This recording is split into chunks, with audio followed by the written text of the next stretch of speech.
100% వాళ్ళిద్దరు కానీ ప్రకాశాలు నాటలకి ఇద్దరు ముగ్గురు ఉన్నారు. ఖచ్చితంగా వీళ్ళందరూ కూడా వైసీపీ ట్విన్ బ్రదర్స్, అందరూ ట్విన్ కాదు, బోత్ ఆల్ బ్రదర్స్ అందరూ కలిసి పవన్ కళ్యాణ్ గానే టార్గెట్ చేస్తున్నారు. అంతే, పవన్ కళ్యాణ్ గానే టార్గెట్ చేసి మాట్లాడుతున్నారు. ఈ రాష్ట్రంలో ఏదో చిన్న సమస్య జరిగినా కూడా దాన్ని పవన్ కళ్యాణ్ గారి బాధ్యులు అంటారు. ఏమి జరిగినా, ఎక్కడ ఒకటి వచ్చినా కూడా మాకే బాధ్యులు అంటారు.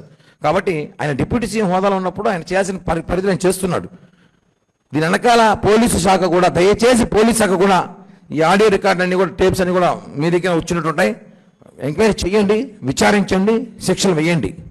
ఎందుకంటే రాష్ట్రంలో ఇప్పటికే చాలా కన్ఫ్యూషన్ ఉన్నారు, అలజడి సృష్టిస్తున్నారు వైసీపీ నేతలు. గవర్నమెంట్ లేకపోయినా కూడా అది మేము చెప్పుకోలేక బాధపడుతున్నాం.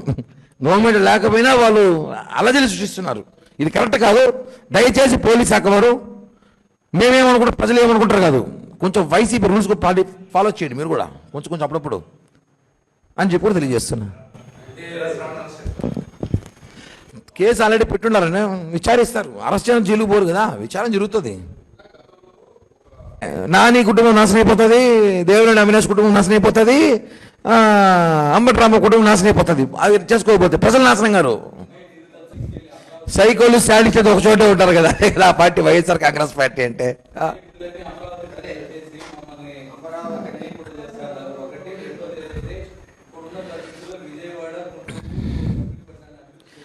అవునన్నా, ఈ మాట నువ్వు అధికారంలో ఎందుకు అనలేదు? 2018-19 గాజులు కాస్తున్నాడు జగన్.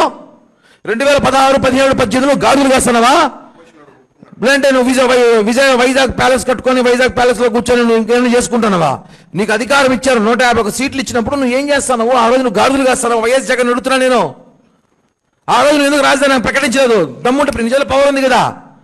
మోడీ కూడా చెప్తుంటున్నారు, మోడీ గారి దగ్గర పేసి దండం పెట్టి చేసుకొని వస్తానావు కదా, అడుగుండొచ్చు కదా. సార్ हमको बहुत बड़ा రాజధాని है, 110 కిలోమీటర్ है, हम बनाएंगे అంటే పర్మిషన్ తెచ్చుకోవచ్చు కదా. ఆ రోజు నువ్వు ఎందుకు చేయలేకపోయినావు? హీరో వచ్చి మావి గన్ను, పక్కింటోడి గన్ను, ఏంది సోదంతా చెప్తున్నాం కదా. ఇవన్నీ కుదరదు. అమరావతి రాజధాని, ప్రజలు అమరావతి అయిపోయి ఉంటారు. నువ్వు చెప్పినావు కదా మావి గన్ను మెసేజ్ అమరావతిని చూసుకుందాం ఎలక్షన్లో, రేపు ఎలక్షన్లో పెట్టి చూసుకుందాము. ఇవ్వలేరన్నా, మాకు పనులు ఉన్నాయా? ప్రెస్ మీట్ పెట్టుకుని ఉంటారు 4-5 మంది మా నాటలు ఉంటారు. మా బాధ్యత అవన్నీ చేసే పనులు వేరే రోజు చూసేవాళ్ళు కొంతమంది ఉంటారు. మేము ఒకటే అమరావతి అభివృద్ధి చేసి చూపిస్తాం. 2029 ఎన్నికలు పోయే ముందు 2024 ముందు అమరావతి, బిఫోర్ మేము చూపించే ప్రజల్లోకి వెళ్తాం. ఇది మాత్రం వాస్తవం. అమరావతి 5 ఏళ్ల ముందు వినున్నా, అమరావతి అనేది 29కి ఒక స్ట్రక్చర్ మేము చూపించి ప్రజలకు నమ్మకం కలిగిస్తాం. అమరావతి డెవలప్ అవుతుంది, అమరావతి రాజధాని అని చెప్పి ప్రజలకు నమ్మకం కలిగిస్తాం. ఎందుకంటే 5 సంవత్సరాలు వాడు మ్యాజిక్ చేయడానికి ఏ అయితే ఉంది అమరావతి, జపాన్ నుంచి తెచ్చచ్చు. అమరావతి 10 నిమిషాల్లో, ఏలో జపాన్ కాదు వేరే కంట్రీ కూడా తెచ్చచ్చు.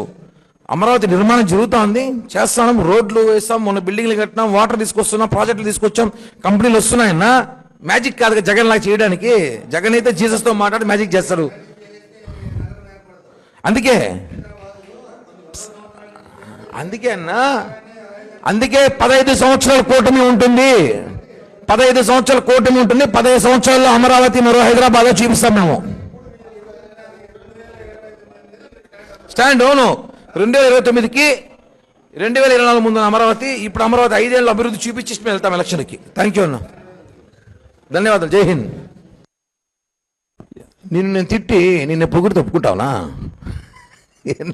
నిన్న బండబూతులు తిట్టి ఎలా వాళ్ళు మాట్లాడింది ఎవరు అసలు? వాళ్ళు ఎవరిని మాట్లాడారు? పవన్ కళ్యాణ్ అనే వ్యక్తిని, జనసేన పార్టీని మాట్లాడి ఈరోజు వాళ్ళు ఎందుకు పరామర్శిస్తాం మేము? ఏం అవసరం ఉంది మాకు? అతను ఏం మాట్లాడుతున్నారు? పవన్ కళ్యాణ్ కానీ, పవన్ కళ్యాణ్ గారి కుటుంబాన్ని, వాళ్ళ తల్లిని, పిల్లల్ని మాట్లాడుతున్నారు. వాళ్ళు మాట్లాడినోడికి మేము అరెస్ట్ చేస్తారు, ఖచ్చితంగా అరెస్ట్ చేస్తారు. ఆ రోజు మమ్మల్ని అరెస్ట్ చేయాలా? ఆ రోజు జగన్మోహన్ రెడ్డి మాట్లాడినందుకు నన్ను అరెస్ట్ చేశారు, మా జనసేనకు అరెస్ట్ చేశారు, చొక్కలు బట్టి లాక్కెళ్ళారు. ఇంకా వీడియోలు, ఈరోజు కూడా వీడియో వచ్చింది 3 years ago అంట. పొద్దున ఇన్నిసార్లు కేసులు పెట్టినారు, అప్పుడు మాకేమైనా మాట్లాడారు ఎవరైనా? లేదే. కాబట్టి ప్రభుత్వంలో ఉన్నప్పుడు, ఒక డిప్యూటీ సీఎం హోదాలో ఉన్నప్పుడు పవన్ కళ్యాణ్ గారు విమర్శించినప్పుడు ఖచ్చితంగా అరెస్ట్ చేస్తారు. దాన్ని మీరు శిక్ష పడాలి, కోర్టులో చెప్పుకోండి ఏమనంటే. ఇది వాస్తవం ఉన్నా. అదే కదా బాధ. సరైన కేసులు పెట్టడం బాధపడుతున్నా. ప్రభుత్వం ఫెయిల్ అని చెప్పగానే హోంశాఖలో వాళ్ళకి సరైన శిక్షలు పడట్లేదని బాధపడుతున్నాను నేనే కాదు, జనసేనకు అందరూ బాధపడుతున్నారు. అంటే మా మీద దాడి చేస్తే మేము అప్పుడు పోతే జైలుకి వెళ్ళాం. మేమందరం వాళ్ళని జైలుకి పంపలేకపోతున్నాం. ఏంటి ఆ సెక్షన్లు అర్థం కావట్లే. సెక్షన్లు బలంగా ఉన్నాయా లేకపోతే లాయర్లు బలంగా ఉన్నా అర్థం కావట్లే. మాకు కూడా ఇది గవర్నమెంట్ చూసుకోవాలి సీరియస్గానే. మేము కూటమిలో ఉన్నా చెప్పాల్సి చెప్తున్నాం. మేమేమి పొగడట్లా, హోమ్ మినిస్టర్ కానీ మేమేమి పూజించట్లా, ఉన్న విషయం చెప్తున్నాం మేము. ఒకటండి, ఆయనకి ఏ శాఖ ఇచ్చినా ఆయన అద్భుతంగా చేస్తాడు. అది ఏ శాఖ అయినా సరే, హోం శాఖ మించిన శాఖ అయినా కూడా సరే, ఆయన అన్ని శాఖల అర్హత గల వ్యక్తి గారి గురించి మాట్లాడారు. కాబట్టి ఆయన మా మీద పెట్టే కాన్సన్ట్రేషన్ ఏదో నిజంగా ఆయన వృత్తిలో పెట్టుంటే, ఆయన అడ్వకేటు, నేను ఒక కేసు ఇచ్చిన ఆయన కూడా తెలుసు, నాదో కేసు ఉంది ఆయన దగ్గర. నేను మళ్ళీ ఆ కేసు దాన్ని మార్చుకున్న సంగతి ఆయన తెలుసు తెలియదు, నేను మార్చుకునే ఆ కేసు కూడా. ఆయన సర్టిఫికేట్లు, ఆయన స్కూలు కాలేజ్ సర్టిఫికేట్ అసలు చూస్తే బాగుంటుంది నాకు, ఎందుకంటే ఆయన ఏం చదువుకున్నాడేమో. ఆయన కాన్సన్ట్రేషన్ అంతా మా మీద పెట్టేది. నిజంగా ఆయన ప్రాక్టీస్ మీద పెట్టుంటే నిజంగా ఆయన సుప్రీంకోర్టు జడ్జి అయ్యేవాడు. అవకాశాలు ఉన్నాయి.